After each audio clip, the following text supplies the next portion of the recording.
नमस्कार. आज गुरुवार दिनांक 1 जानेवारी. जाणून घेऊया आजच्या मुख्य 5 बातम्या. आपण ऐकत आहात मराठी अपडेट समूहाचे दररोज सकाळी 7:30 वाजता प्रसारित होणारे Marathi update morning news podcast.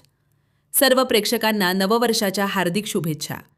Nanded महानगरपालिका निवडणुकीसाठी उमेदवारी अर्ज दाखल केल्यानंतर काल अर्ज छाननीचा टप्पा पार पडला. 81 जागेसाठी तब्बल 937 उमेदवारांनी अर्ज दाखल केले होते.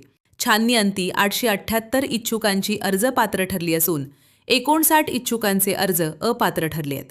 मध्य प्रदेशातील इंदूर शहराच्या महापौर पुष्यमित्र भार्गव यांच्या हस्ते आज गुरुवार दिनांक 1 जानेवारी रोजी कुसुम सभागृह येथे दुपारी 12:30 वाजता महानगरपालिका निवडणुकीसाठी भाजपाच्या जाहीरनाम्याचे प्रकाशन होणार आहे.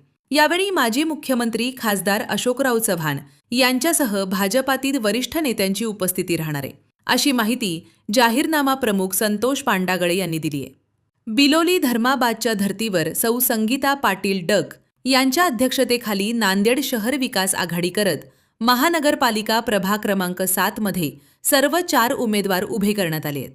विशेष म्हणून भारतीय जनता पक्षानं येथे उमेदवार दिले नाहीत, तर दुसरीकडे काँग्रेसनेही उमेदवार न देता सर्व 4 जागा वंचित बहुजन आघाडीला दिल्या आहेत. यामुळे राजकीय सेटलमेंट झाल्याची जोरदार चर्चा होत आहे.